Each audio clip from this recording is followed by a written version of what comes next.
দিন মজুর লোকটা লম্বা সময় পরে যুগ যুগ পরে আমার কাছে আইসি বৃদ্ধ বয়স আয়সা বলে মনিব আমার আমি আপনার ঘরের একজন কাজের লোক কিছু টাকা বাকি রেখে আমি চলে গেছিলাম আপনার বাড়ি থেকে আপনার কি স্মরণ আছে হ্যাঁ স্মরণ আছে ও মনিব বড় মুসিবতে পড়েছি আমার ওই টাকাগুলা আমি নেওয়ার জন্য আসছি আমার টাকাগুলা আমারে দিয়ে দেন লোকটা মোনাজাতে বলে ও আল্লাহ সে আমার কাছে সামান্য ৬০-৭০ দিরহাম চেয়েছে যা সে আমার কাছে পাইতো কিন্তু আমি দুই পাহাড়ের মাঝখানে যত উট ছাগল তার টাকার থেকে ব্যবসায় বরকত হয়েছে সব দেখায় বললাম এ আল্লাহর বান্দা এ দুই পাহাড়ের মাঝখানে যত উট ছাগল দেখা যায় এ সব তোমার লোকটা আমায় বলে মনিব বহুকাল পরে অল্প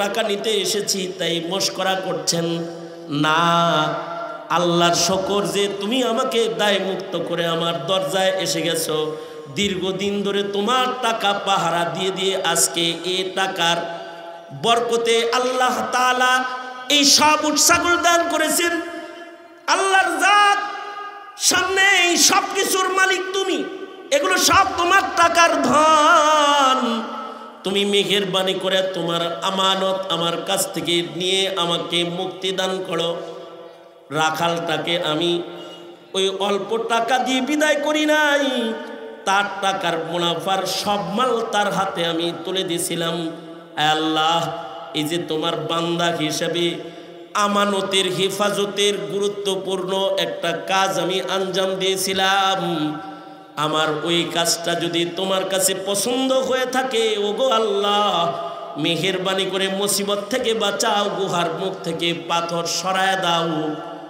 লোকটার দোয়া শেষ হয়েছে রাসূল বলেন তারা দোয়া শেষে আমিন বলেছে আর সাথে সাথে গুহার মুখ থেকে পাথরটা আরেকটু সরে যায় বিসমিল্লাহির রহমানির রহিম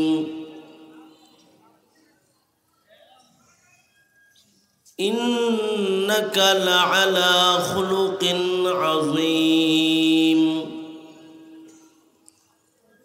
وقال النبي صلى الله عليه وسلم اتق المحارم تكن أعبد الناس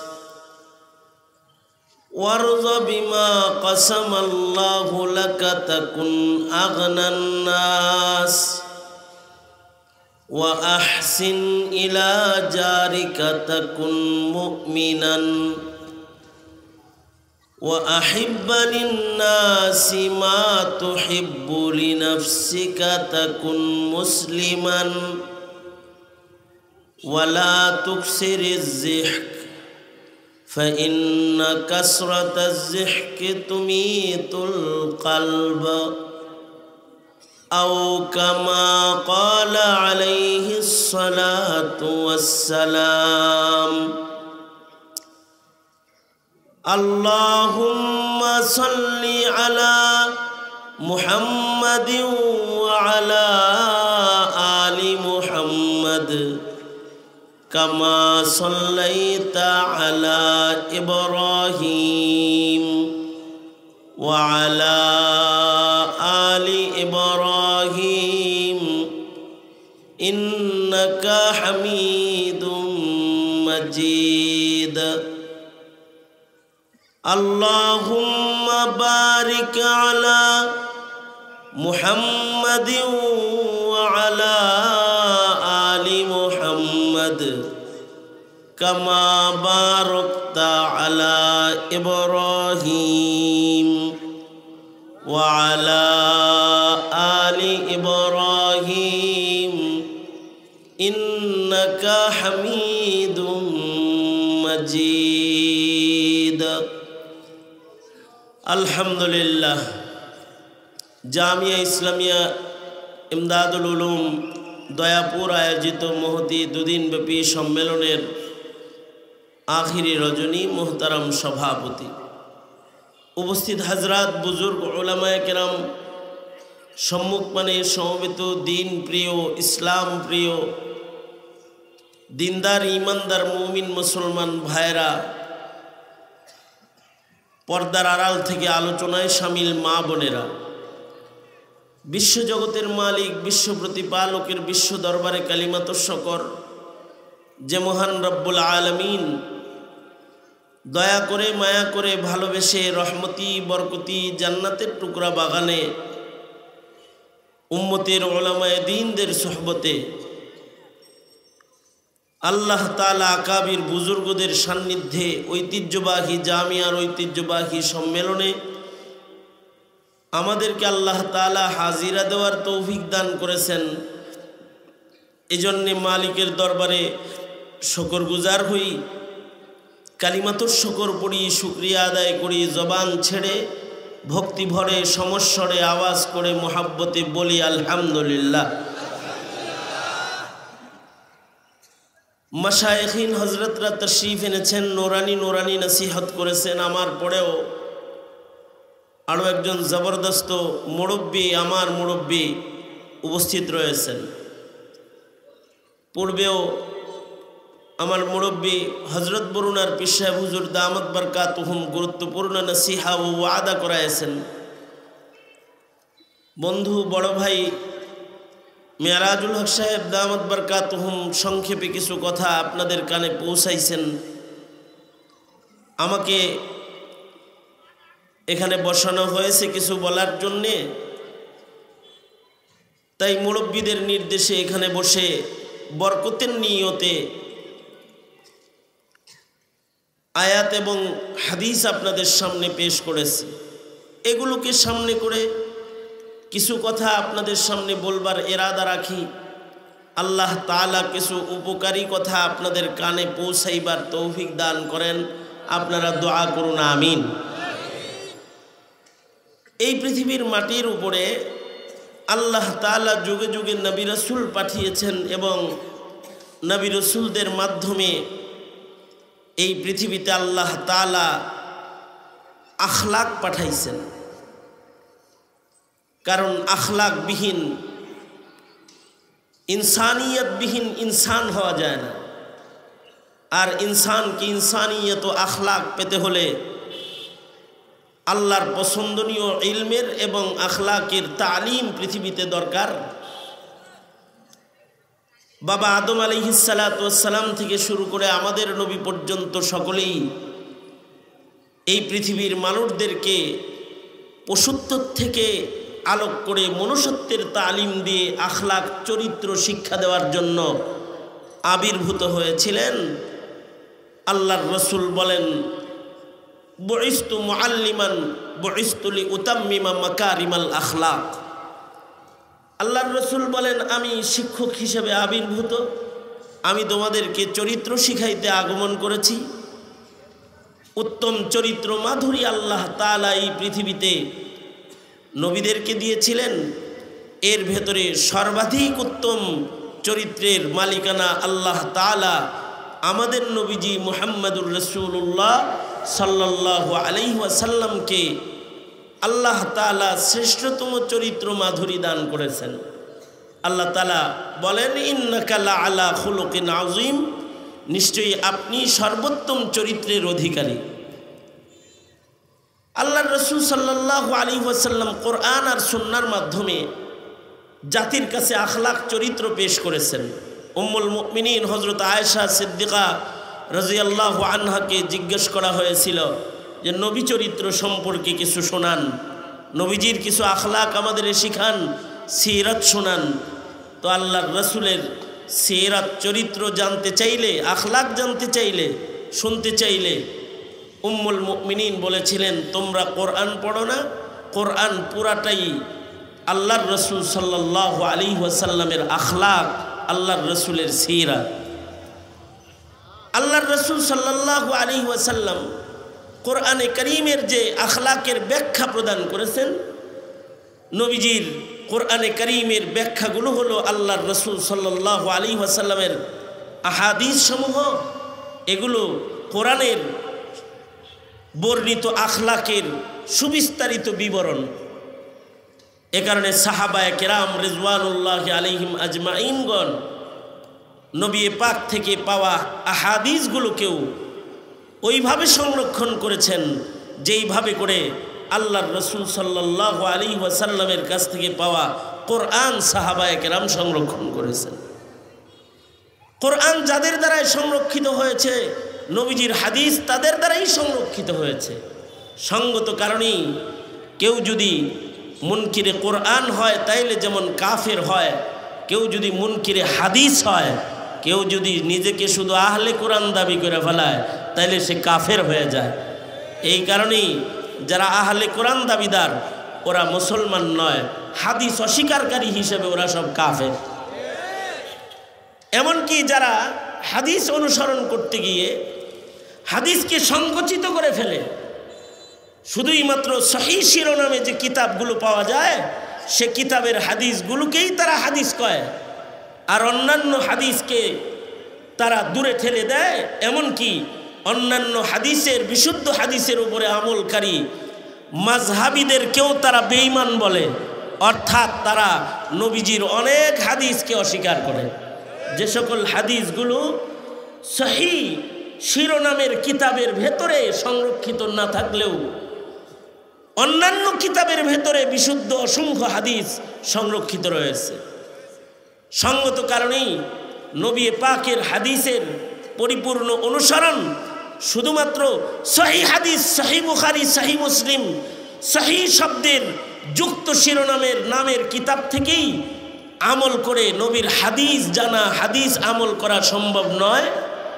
নবী পাকের পূর্ণাঙ্গ হাদিসকে যদি কেউ অনুসরণ করতে চায় তাহলে কোরআন ও হাদিসকে যারা খুব কাছের থেকে পেয়েছেন তাদের থেকে যে আইম্মায়ে মুজতাহিদিনগণ কোরআন হাদিসকে শিখে এর খোলাসাকে ফিকহ হিসাবে জাতির কাছে মাযহাবের শিরোনামে পেশ করেছেন, মাযহাব অনুসরণের মাধ্যমে নবী পাকের সকল হাদিস এবং নবী পাকের উপরে অবতীর্ণ কোরআনের সকল বিধানের উপরে আমল করা সম্ভব। এ কারণেই যারা সাধারণ তাদের জন্য মাযহাব মানাও জরুরি। যারা নিজেদেরকে বলে আমরা লা মাযহাবী, আমরা হাদিস মানি না, তারা হাদিস মানে মাযহাব মানে না। ওরা মনে করে মাযহাব হাদিসের বাইরের কোনো জিনিস না। মাযহাব হলো কোরআন আর হাদিসের নির্যাস, কোরআন হাদিস থেকে বের হওয়া মুমিনের, সাধারণ মুমিনের আমলের উপযুক্ত তোহফার লিখনি এক হাদিয়া, যা মিল্লাতকে মাযহাবের ইমামরা তোহফা হিসেবে দিয়েছেন কোরআন হাদিস মানার জন্য। আল্লাহর রাসূল সাল্লাল্লাহু আলাইহি ওয়াসাল্লাম কোরআন যেমন হিফাজত করতে বলেছেন, পৌঁছাইতে বলেছেন, ওই রকম আল্লাহর রাসূল সাল্লাল্লাহু আলাইহি ওয়াসাল্লাম নবীজির প্রত্যেকটা হাদিসকে পৌঁছাইতে বলেছেন। আল্লাহর রাসূল বলেছেন বাল্লিগু আন্নী ওয়ালাউ আয়া। আমি যেমন আপনাদের সামনে বসে গেছি, আল্লাহর রাসূল একদিন সাহাবায়ে কেরামদেরকে নিয়ে এমন বসেছিলেন। হাবিবে কিবরিয়া মুহাম্মদুর রাসূলুল্লাহ সাল্লাল্লাহু আলাইহি ওয়াসাল্লাম সাহাবীদের সামনে বসে আল্লাহর রাসূল বললেন, আমি তোমাদেরকে 5টা গুরুত্বপূর্ণ নসিহা, কিছু কথা দিতে চাই। তোমাদের ভেতর থেকে কে আসো আমার এই কথাগুলো জব্দ করবে, মুখস্থ করবে এবং আমার পক্ষ থেকে এই কথাগুলোকে আমার উম্মতের কাছে পৌঁছায়া দিবে। নবী পাকের ঠিক নাক বরাবর ওই সময়ে যিনি বসা ছিলেন তিনি হযরত আবু হুরায়রা রাদিয়াল্লাহু আনহু। সাহাবায়ে কেরামের জামাতের ভেতর থেকে হযরত আবু হুরায়রা সাথে সাথে হাত উঠায়া বললেন, ওগো সরকার, আমি তৈয়ার রয়েছি, আপনি যা এখন দামি কথা আমার কাছে দেবেন সেটা আমি হিফজ করব, সংরক্ষণ করব এবং আপনার কথাগুলোকে আমি আপনার উম্মতের কাছে পৌঁছায়া দেব, আর এক ভাইয়ের কাছে পৌঁছায়া দিব।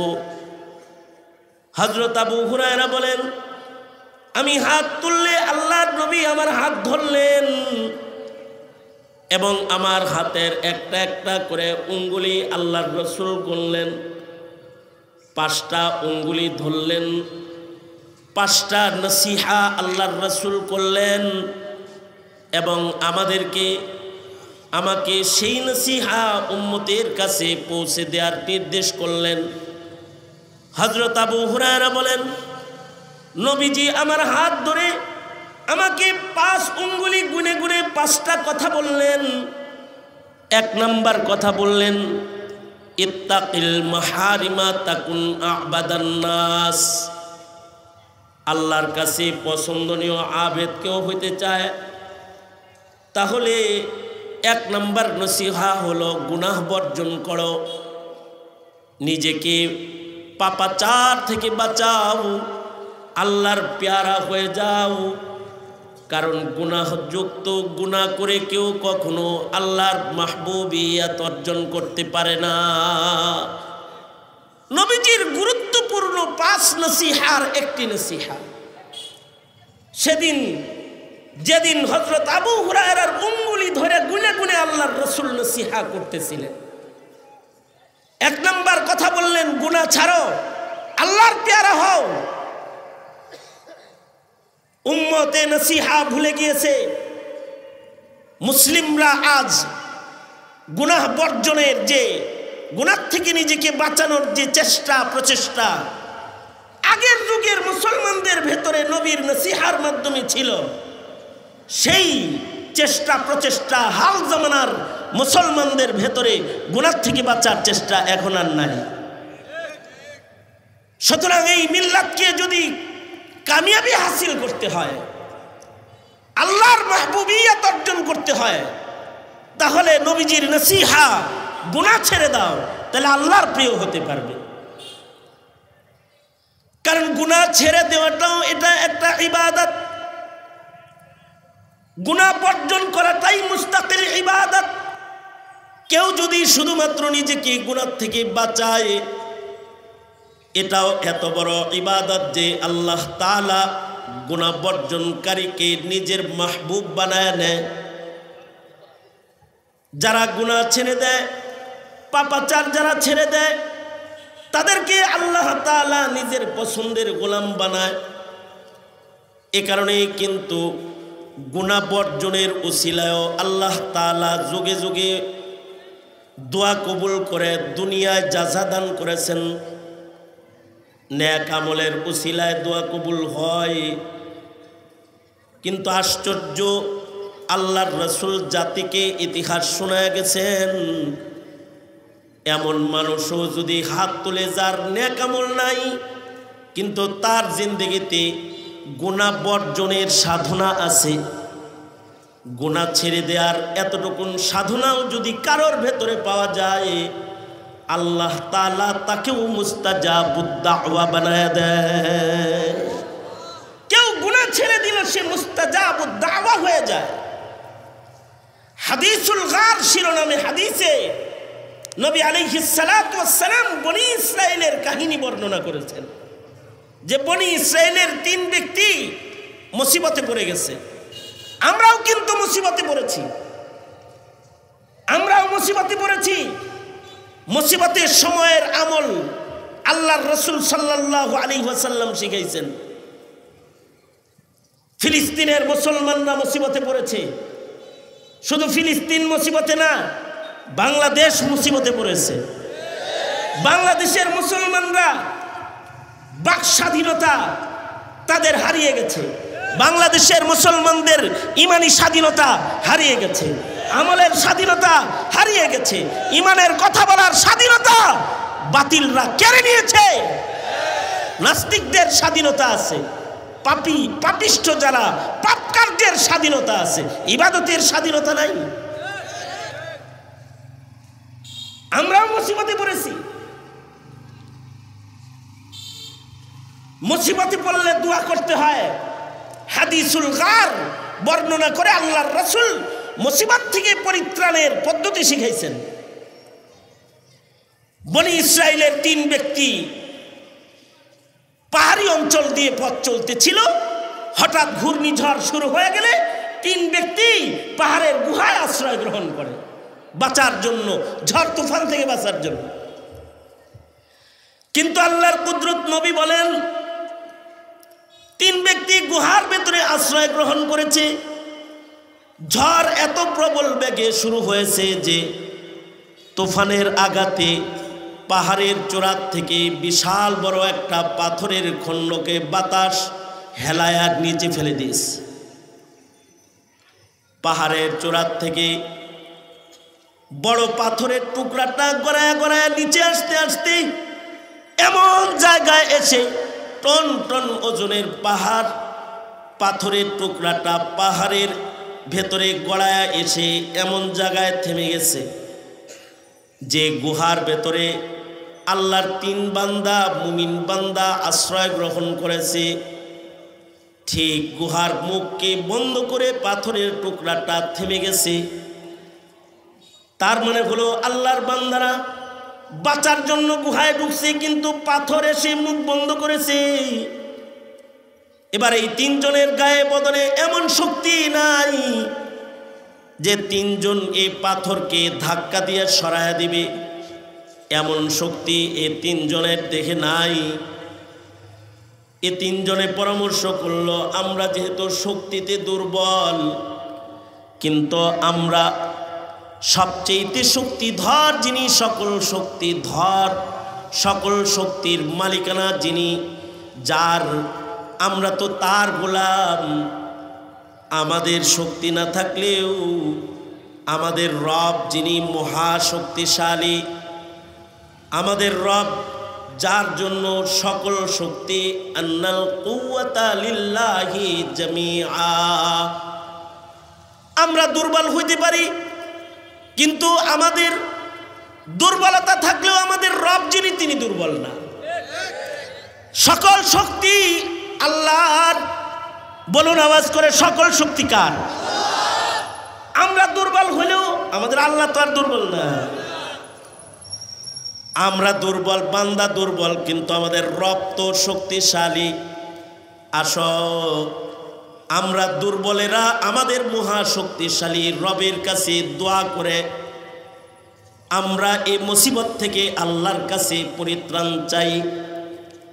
তিনজনে পরামর্শ করে দোয়ার আমল করবে, নেক আমলের উসিলা তালাশ করতেছে এক একজন, যে দোয়া যে আল্লাহর কাছে যে চামু, আল্লাহর তো কিছু দিয়া লইতেইব। আল্লাহর কাছে কোনো নেক আমলের বাহানা দিয়ে তো আমি দোয়া করব। সবাই যার যার জীবনের কোনো নেক কাজ খুঁজতে লাগলো। নেক কাজের বাহানা দিয়া এক একজন দোয়ার জন্য হাত বাড়াইছে। এদের ভেতরে একজন নিজের জিন্দেগির মা বাবার খেদমতকে আল্লাহর কাছে উসিলা হিসেবে তুলে ধরেছে। একজন দোয়া করতেছে, ও আল্লাহ, আমার পিতা মাতা বৃদ্ধ বৃদ্ধা ছিল যখন, আমি একজন ছাগলের রাখাল, আমি ছাগল চড়াইতাম মাঠে, কিন্তু আমার একটা নিয়মিত আমল ছিল, আমি পিতা মাতার খুব বাধ্য যে আমি ছাগল চড়াইয়া সন্ধ্যাবেলায় যখন বাড়িতে যাইতাম, আমার ছাগলের স্তন থেকে যে দুধ দহন হইত, ওগো আল্লাহ, এটা আমার একটা আমল যে আমি এই দহনকৃত দুধ সর্বপ্রথম আমি আমার মা আমার বাবাকে পান করাইতাম। এরপরে মা বাবা তৃপ্তি সহকারে পান করলে অবশিষ্ট দুধগুলো আমি আমার সন্তান বিবিরে খেতে দিতাম, নিজে খাইতাম। একদিনের ঘটনা, আমি বাড়ি যায় দেখি আমার বৃদ্ধা মা বাবা দুজন ঘুমায় পড়েছেন। আমি দুধ দহন করেছি, দুধের পেয়ালা লইয়া মা বাবার বিছানার কাছে গেছি, যা দেখি বৃদ্ধ মা বাবা সাহেবে ফিরাস, তারা বিছানায় ঘুমায় পড়েছেন। বৃদ্ধ বৃদ্ধা পিতা মাতাকে যদি এখন ডাক দিই তাদের ঘুমে ব্যাঘাত হবে, সেজন্যে মা বাবার শান্তি আর সুকুনের আশায় আমি আমার দুধের পেয়ালা হাতে সারা রাত মার শিওরে বাবার শিওরে দাঁড়ায় কাটায় দিছিলাম। আমি আমার মা বাবাকে ঘুম থেকে জাগাই নাই, আর দুধের পেয়ালা নিয়ে দাঁড়িয়েছিলাম তাদের আগে খাওয়ানোর জন্য। এদিক দিয়ে আমার সন্তানগুলো আমার পায়ের কাছে কান্না করতেছিল আর বলতেছিল, বাবা ক্ষুধার যন্ত্রণা সইতে পারি না, আমাদের একটু খাবার দাও। কিন্তু ওগো আল্লাহ, পিতামাতার আজমত, তাদের শ্রদ্ধা, তাদের খেদমত আমার দিলে, আমার মা বাবার ঘুম ভাঙলে প্রথমে আমি আমার মা বাবাকে তৃপ্তি সহকারে খাইয়েছিলাম। এরপরে অবশিষ্ট দুধ ওই রাত্রে ক্ষুধার্ত সন্তানগুলাকে ও রাত্রেও আমি পরে খাইয়েছিলাম। এই যে মা বাবার খেদমতটা আমার জীবনের একটা পুঁজি। আমার জিন্দেগির ওই রাত্রির ওই দিনের মা বাবার খেদমত আর মা বাবার তাজিম তাকরিম যদি তোমার কাছে কবুল হয়ে থাকে, তাহলে ওইটাকে উসিলা বানায় আমি দোয়া করছি, ওগো আল্লাহ মেহেরবানি করে এই মুসিবত থেকে পরিত্রাণ দাও, গুহার মুখ থেকে পাথরটা সরায় দাও। লোকটা দোয়া কমপ্লিট করেছে, সঙ্গীরা আমিন বলেছে। রাসূল বলেন দোয়া করতে দেরি হয়েছে, পাথর শক্তিশালী পাথরটা মহান আল্লাহ একটু সরায়া দিয়েছে, সঙ্গে সঙ্গে পাথরটা দোয়ার বরকতে কিছুটা সরে যায়। আর অন্ধকার গুহার কূপের ভেতরে তারা ছিল, সূর্যের আলো ভেতরে ঢুকে যায়, কিন্তু এখনো পর্যন্ত গুহার মুখ অতটুকুন খুলে নাই যে তারা গুহার ভেতর থেকে বেরিয়ে আসতে পারে। দ্বিতীয় ব্যক্তিও আল্লাহর কাছে দোয়া করলো, তৃতীয় ব্যক্তিও আল্লাহর কাছে দোয়া করলো। এই দুইজনের একজনের দোয়া হলো এই, একজন দোয়া করতেছে, আয় আল্লাহ আমি পরের হক মানি নাই, একদিন আমানতের হেফাজতের আমল করেছিলাম। সেটা হলো আমার বাড়িতে একজন দিন মজুর কাজ করত, কিছু টাকা রেখে চলে গিয়েছিল, তার এই আমানতকে আমি খাই নাই। এটা দিয়ে আমি ব্যবসা করে করে একসময় ছাগল কিনছি, ছাগলের বাচ্চা হইছে, ছাগলের পাল হইছে, উটের পাল হইছে। দুই পাহাড়ের মাঝখানের বিশাল জায়গা উট ছাগলের স্তূপ দিয়ে এক সময় বইটা গেছে। আর এই আমার এই দিন মজুর লোকটা লম্বা সময় পরে, যুগ যুগ পরে আমার কাছে আইছে বৃদ্ধ বয়সে।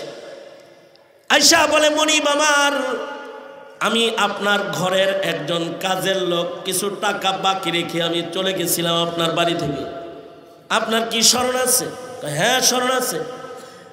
ও মনিব, বড় মুসিবতে পড়েছি, আমার ওই টাকাগুলা আমি নেওয়ার জন্য আসছি, আমার টাকাগুলা আমারে দিয়ে দেন। লোকটা মোনাজাতে বলে, ওগো আল্লাহ, সে আমার কাছে সামান্য ৬০-৭০ দিরহাম চেয়েছে, যা সে আমার কাছে পাইতো, কিন্তু আমি দুই পাহাড়ের মাঝখানে যত উট ছাগল তার টাকার থেকে ব্যবসায় বরকত হয়েছে সব দেখায় বললাম, এ আল্লাহর বান্দা, এ দুই পাহাড়ের মাঝখানে যত উট ছাগল দেখা যায় এ সব তোমার। লোকটা আমায় বলে, মনিব বহুকাল পরে অল্প টাকা নিতে এসেছি, তাই মস্করা করছেন না, আল্লাহর শকর যে তুমি আমাকে দায় মুক্ত করে আমার দরজায় এসে গেছো। দীর্ঘদিন ধরে তোমার টাকা পাহারা দিয়ে দিয়ে আজকে এ টাকার বরকতে আল্লাহ তাআলা এই সব উট ছাগল দান করেছেন। আল্লাহর জাত সামনে এই সব কিছুর মালিক তুমি, এগুলো সব তোমার টাকার ধন।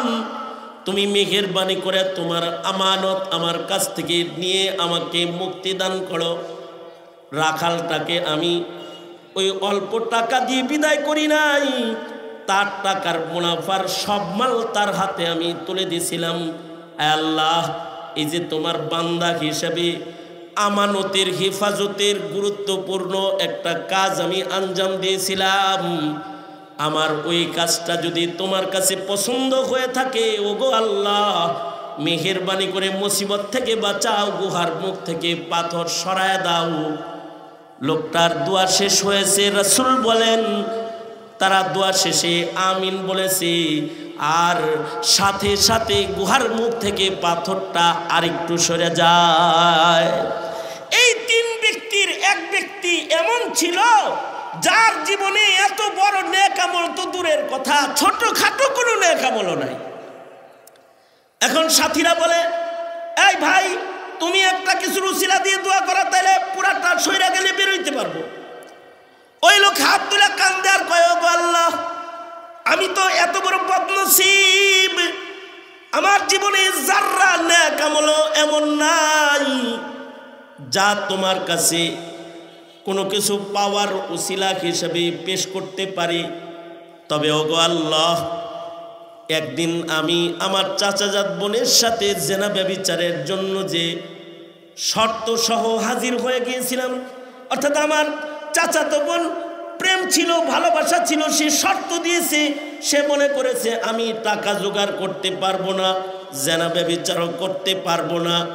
আমি শর্ত পুরা করে আমার প্রেমিকাকে নির্জন এলাকায় নিয়ে যখন আমার মনোবাসনা খাহেশ পুরার জন্য তার সামনাসামনি হয়ে গিয়েছিলাম, আমার বোন নেককার পরহেজগার আমার প্রেমিকা সেদিন আমায় বলেছিল, এই ভাই, নির্জন এলাকা, এখানে কেউ নাই, কিন্তু এখানে একজন আছে যার চোখ ফাঁকি দেওয়া সম্ভব নয়, তিনি হলেন আল্লাহ।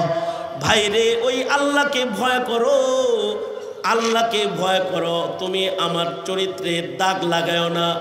লোকটা মুনাজাতে বলে, ওগো আল্লাহ, আমার জিন্দগির কোনো নেক আমল নাই, কিন্তু একটা কাজ আছে যে তোমার ভয়ে আমি গুনাহ ছেড়ে দিয়েছিলাম। আমি আমার চাচাতো বোনের সাথে খালওয়াতের ভেতরেও জেনা ব্যভিচার করি নাই। এই যে আমি পাপ সারলাম, গুনাহ সারলাম, তোমার কাছে আমার এই কাজটা যদি পছন্দ হয়ে থাকে তাহলে তুমি পাথর সরায় দাও। হাদিসে আছে, এ লোকের দোয়া কমপ্লিট হয়েছে তো পাথর একটু সরে যায়। এবার এতটুকুন জায়গা হয়েছে যে তিনজন গুহার থেকে বের হয়ে এসেছে। আল্লাহর রাসূল সাল্লাল্লাহু আলাইহি ওয়াসাল্লাম হাদিস বর্ণনা করে মিল্লাতকে শিক্ষা দিয়েছেন, এই গুনাহ ছাড়া, গুনাহ ছেড়ে দেওয়াও কিন্তু একটা ইবাদত। কারণ যে পাপ ছেড়ে দেয়, গুনাহ ছেড়ে দেয়, আল্লাহ তাআলা তার দোয়াও কবুল করে, সে আল্লাহর মাহবুব হয়ে যায়। আমি তো বিশ্বাস করি বর্তমান সময়ে যখন ইন্টারনেট, ফেসবুক, ইউটিউব আর টিউটরের গুনাহে গোটা মুসলিম মিল্লাত গুনাহের আগ্রাসনের ভেতরে পড়ে গেছে, এই সময় আমাদের দোয়া কিভাবে কবুল হবে? এমন পাপের ভিড়ে আমরা কিভাবে আল্লাহর কাছে মাহবুব হইতে পারি? আমাদের জিন্দেগি যে গুনাহমুক্ত নয়। আল্লাহর রাসূল সাল্লাল্লাহু আলাইহি ওয়াসাল্লাম, আল্লাহর রাসূল সাল্লাল্লাহু আলাইহি ওয়াসাল্লাম, আলহামদুলিল্লাহ, আমাদের মুরব্বী শেখ মুর্শিদ হযরতুল আল্লাম পীর কামিল মুর্শিদে মুকাম্মিল হযরত পীর সাহেব নানুপুর দামাত বরকাতুহুম তাশরীফ এনেছেন। হযরত শেষ কথা বলবেন এবং নসিহা করবেন। আমি আমার যে কথাটা শুরু করেছি সেটা একটু আপনাদেরকে শুধু টাচ করে যাই। বহু যুব সমাজ তোমরা এখানে এসেছো, যারা তোমরা গুনাহের রোগে আক্রান্ত, পাপের রোগে আক্রান্ত, তোমরা কিছু কিছু ইবাদত করে অনেক গুনার রাজ্যে বসবাস করে আল্লাহর মাহবুবিয়ত হাসিল করা যায় না। তবে হ্যাঁ, ইবাদত যদি জীবনে নাও থাকে, যদি গুনাহ ছাইরা দেওয়া যায়, তাহলে তখন আবাদান নাস, আল্লাহর প্রিয় বান্দা হয়ে যাওয়া যায়। হযরত আবু হুরায়রার হাত ধরে আল্লাহর রাসূল বলেছেন, 5টা আঙ্গুলি ধরছেন আর 5টা আঙ্গুলি ধরে 5টা নসিহা করেছেন। তার ভেতরে 1 নাম্বার বলেছেন, গুনাহ ছাড়ো, আল্লাহর প্রিয় হও। হাদিস শরীফে আল্লাহর রাসূল সাল্লাল্লাহু আলাইহি ওয়াসাল্লাম কিফিল নামক জালিমের ঘটনাও বর্ণনা করেছেন। এলাকার ভেতরে তার চাইতে বড় জালেম আর কেউ নাই। এত বড় জালেম ছিল সে, কিন্তু একদিন সে জেনা ব্যভিচার করার জন্য, এক নারীর সাথে জেনা করার জন্য সে প্রস্তুত হয়ে গেছে। তখন নারী কাঁদতেছে, তো লোকটা বলে, আমার সাথে জেনা ব্যভিচার করতে এসে মানুষ আনন্দিত হয়, আশ্চর্য, তুমি কেমন নারী? এই সময় যৌন ক্ষুধা মিটাবে হাসবে আর তুমি কান্দো। কি জন্য কাঁদো? কোন জিনিস তোমার কান্দায়? কেউ কেউ গুনাহ করার সময় হাসে, কিন্তু কেউ কেউ মজবুরি গুনাহ সামনে এসে গেলে পরে তখন গুনার লজ্জত থেকে বাঁচার চেষ্টা করে। যেমন ইমাম ইবনুল জাওজি রাহমাতুল্লাহি আলাইহি ঘটনা বর্ণনা করেছেন, এক জালেম এক নারীকে হাত পা বেঁধে বন্ধ ঘরের ভেতরে জেনা ব্যভিচারের জন্য কিডন্যাপ করে উঠায় লয়ে গেছে। যখন এই নারীর সাথে জালেম জেনা শুরু করেছে, পাশেই কুপির আগুন জ্বলতেছিল। এই মহিলাটা কুপির কয়লার আগুনের ভেতরে নিজের হাত দিয়ে রেখেছে, হাত আগুনে পুড়ে গেছে। হাত যখন আগুনে পুড়ে গেছে, জালেম বলে, আমি তোমার লগে জেনা করতেছি আর তুমি তোমার হাত পুড়াইতেছো কেন? ইবনুল জাওজি বলে, মহিলাটা বলে, আমি তো মজবুর হয়ে তোমার জেনায় রাজি হয়েছি, আমি তো জেনাকার নারী না, আমি নিজের হাত পুড়াইতেছি এজন্য। তুমি জেনা করার সময় জেনার স্বাদ পাইলেও আগুনের তাপে আমার পুরা দেহের যন্ত্রণায় যেন জেনার স্বাদ আমার আস্বাদন না হয়, আমি যেন কোনো স্বাদ না পাই। ময়দানে মাহশরে আল্লাহ আমাকে আসামি করলে আমি বলবো, গো আল্লাহ, নিজের হাত পুরায়া হইলেও এই জালিমের জেনার জুলুম থেকে আমি লজ্জত থেকে বাঁচার চেষ্টা করেছি। আমার অতটুকুন তাকওয়াও যদি তোমার কাছে কবুল হয়ে থাকে, আমারে মাফ করে দাও।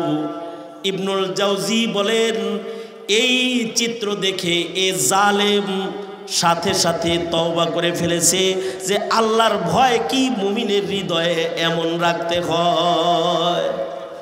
এইটা হলো গুনাহ থেকে বাঁচার চেষ্টা। হযরত ইউসুফ আলাইহিস সালাতু ওয়াস সালাম জুলাইখার বেষ্টনীর ভেতরে অন্তর্মহলে আটকা পড়েছেন, তখন গুনাহ থেকে বাঁচার জন্য চেষ্টা করেছেন। কারণ গুনাহ করে কেউ আল্লাহর প্রিয় হতে পারে না। কিফিল জালেম নিজের জেনা কার্য করবে, ওই সময় এক নারীকে বলতেছে, তুমি কাঁদো কেন? তুমি তো স্বেচ্ছায় আমার সাথে জেনা করতে এসেছো, টাকা ধার দিমু তাই। তোমার টাকা দরকার, আমার যৌবনের ক্ষুধা মিটানো দরকার, তুমি খুশি হবা তো? কয় না, আমি বিপদে জেনা করছি, কিন্তু আমি আমার আল্লাহকে ভয় পাই, তুমিও তোমার আল্লাহকে ভয় পাও।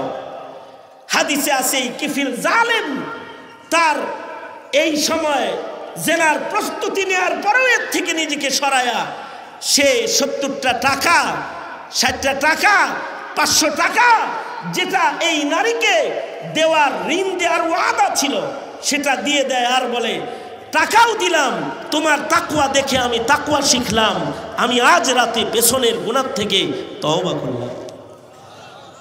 হাদিসে আছে আল্লাহর রাসূল বলেন, এই কিফিলের ইন্তেকাল রাতের বেলায় হয়ে যায়, ওই দিন রাত্রেই তার মৃত্যু হয়ে যায়। জমানার নিয়ম ছিল, আল্লাহ যদি কাউকে ক্ষমা করে দিত তাহলে তার দরজায় কুদরতি লেখা উঠত যে আল্লাহ তাকে মাফ করছে।